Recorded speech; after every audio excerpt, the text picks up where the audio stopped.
Am I the asshole for rejecting my husband's offer to join him for a family funeral after he explicitly uninvited me? I'll try to keep this brief. Husband, 28M, and I, 30F, have been together for a decade. Have a house together, no kids, we both work, we have a couple of dogs, the works. We met in college, I was local, he was from out of state. All of his family therefore lives out of state. When he graduated we stayed in my state, as he didn't want to move back to his home state. This past week his grandfather passed away. He was over 100 years old, so while the family has been bracing for his passing for a number of years, the actual passing was quite sudden and unexpected. I of course was there for him when he found out, helped him and his family in arranging Grandpa's funeral services, etc. They decided on an intimate viewing with burial right after. I respect that completely. I ask my husband how he's getting back home in such a short period of time. I offer to drive, we price check against bus tickets, train tickets, planes, etc. He says he'd like to go alone because he's concerned about finances, and besides, our dog takes daily medications and I'd need to stay home to manage this.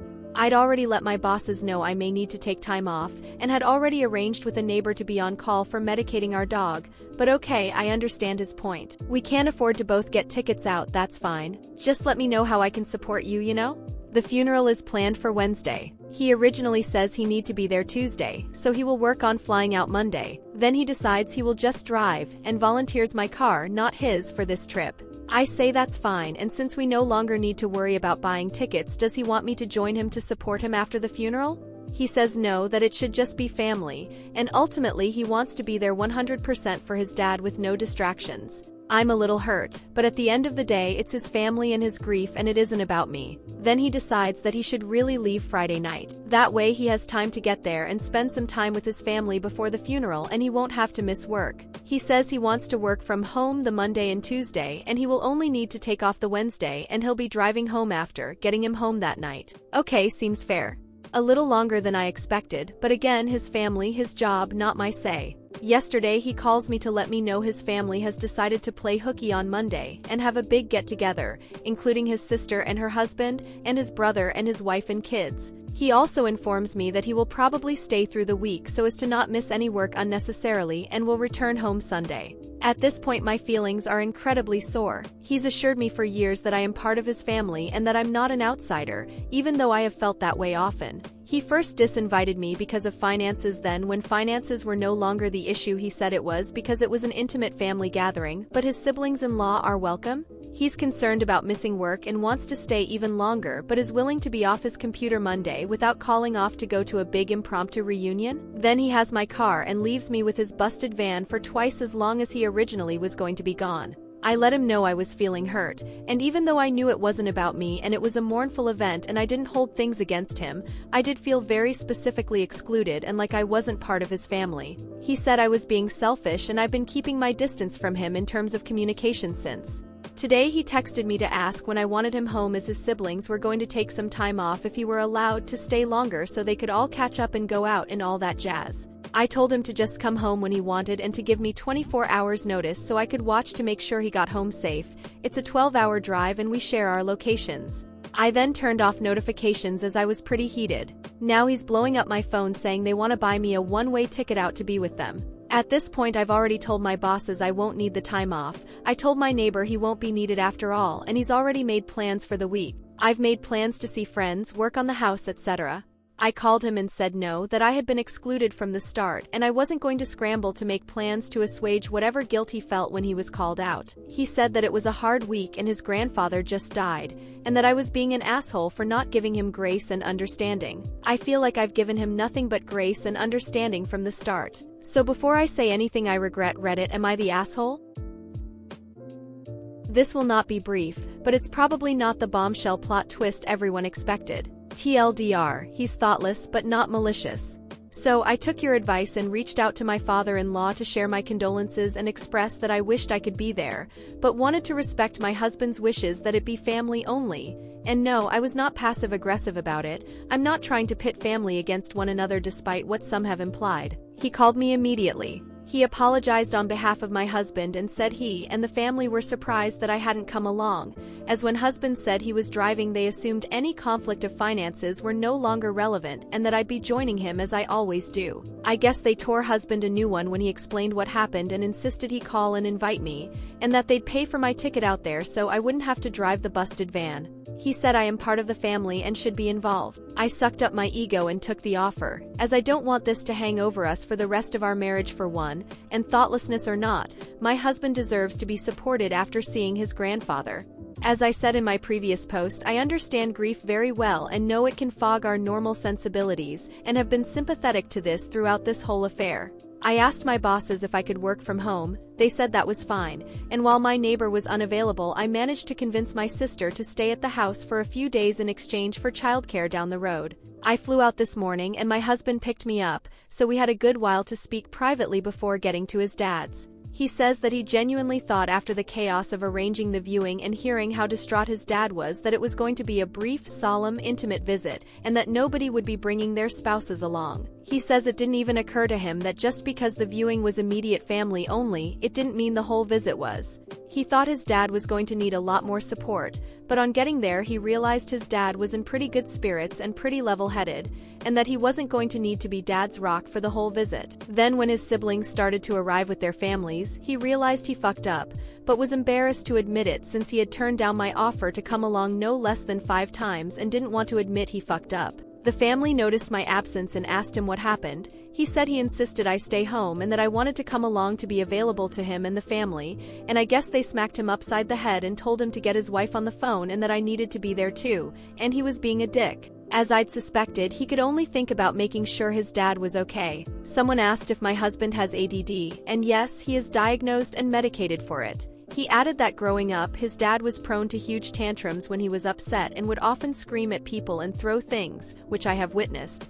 And with emotions being high this weekend, he was hesitant anyway to subject me to that, and I told him I had seen it before and I am obviously more than capable of giving people some leeway when they're hurting, and that if it was an issue I had no problem removing myself or the both of us from the situation until it became safe. I asked why he felt it was okay to change plans so many times and not even clue me in, and he said that he was caught up in the chaos of the sudden gathering and didn't feel he had the spine to tell anyone to wait to make further plans until he could talk to me, as they'd already given him shit for my not being there in the first place. He figured an ask for forgiveness, not permission strategy was the best one. I mentioned that I had posted about this on Reddit, and that it received a lot of responses, and before he hears about it from a disembodied voice reading it over a video of a Minecraft backdrop, I wanted to show him everything first. He was upset that I had shared this vulnerable time but was understanding that he put me in a hard situation, and that at the end of the day, I needed support and advice and I was asking because I cared about him, not because I wanted him laid out. We agreed that regardless of his motivations at the time, there was some serious concern with how blasé he was about leaving me behind, and how ready he was to say I wasn't close enough to come. We are going to be seeking counseling, both for this and for working through some of his own familial trauma and overall grief counseling, as this is his first close death. To answer some common questions/concerns/DMs. A. Why did you let him take your car? At the time it was only supposed to be a 3-day max trip. As I commented in the original, he broke a side mirror on his van and didn't feel comfortable taking it on a 12-hour highway drive with limited visibility. I agreed with that concern as I wanted him to be safe, and it would only be for 3 days, so limiting my own driving wouldn't be an issue. 10 days? Not so easy to manage.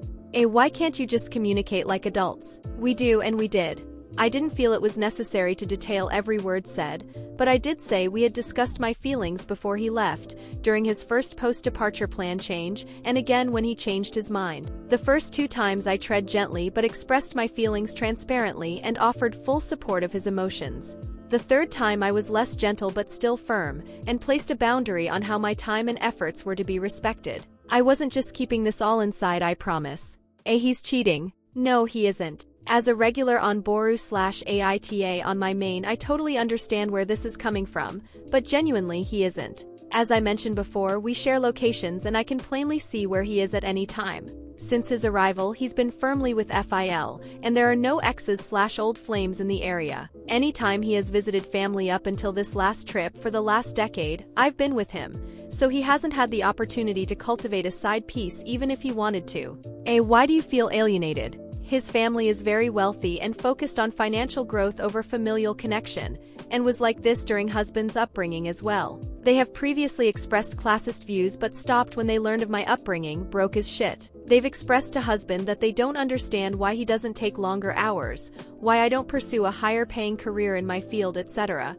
when we chose our careers to have a better work-life balance. I've also recently learned they've made some less than great comments to my husband about his and my weight, and how they feel we're better than blatant laziness and gluttony. I didn't think it was relevant at the time, but since many people asked, we separated briefly in 2017, 2 years before we married, as he had just graduated college and was in a crisis of direction. While it was amicable and we got back together within 2 months, his dad had told him that he was glad he dropped the leech. When husband said it was just a break while he figured stuff out, he rescinded the comment. Yes, this was 6 years ago, but I've always been suspicious of their treatment since then. That said, I am not rude to them despite some assumptions.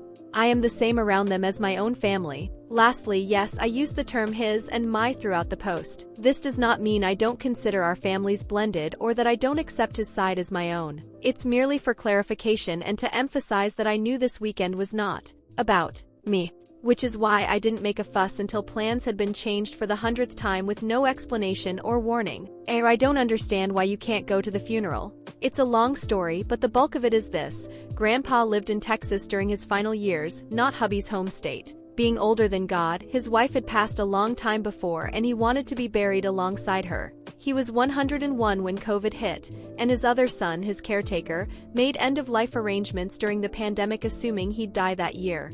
Because of gathering restrictions, this didn't involve a funeral, just shipping him to his home state and burying him in the plot his wife was laid in. This was never changed after the pandemic ended, and he continued to spite mortality. When he passed, FIL and husband's siblings did not get a chance to say goodbye, and the funeral home was unwilling to change plans to allow him to be seen. As the family was in hysterics and grief, I took it upon myself to get in contact with the other son, the funeral home, and the cemetery to arrange a viewing. At the end of it all, we managed to secure a private, brief viewing for immediate family to say goodbye before he was buried.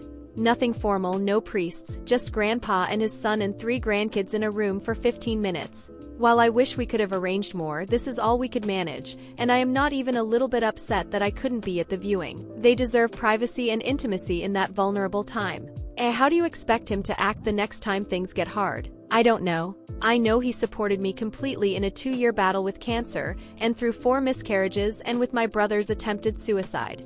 I've supported him through years of addiction recovery and other trauma. He was a bit thoughtless and self-centered this go-around, and I'll grant that, and I still think my feelings in the matter were totally valid, but I don't think he's a bad man or a bad husband. Grief is a son of a bitch, and I don't expect anyone to be in their right mind. We have a good relationship, and I don't want a funeral to be the end of it. Why would you even post this if you felt you were in the right? I didn't. I snapped at a man who was out of state for a funeral. I wouldn't ask if I was the asshole or not if I had no doubt that I was in the right. I felt it was important to discuss my feelings in the event there was any semblance of deliberate intention, but wanted to hold space for if it was unintentional.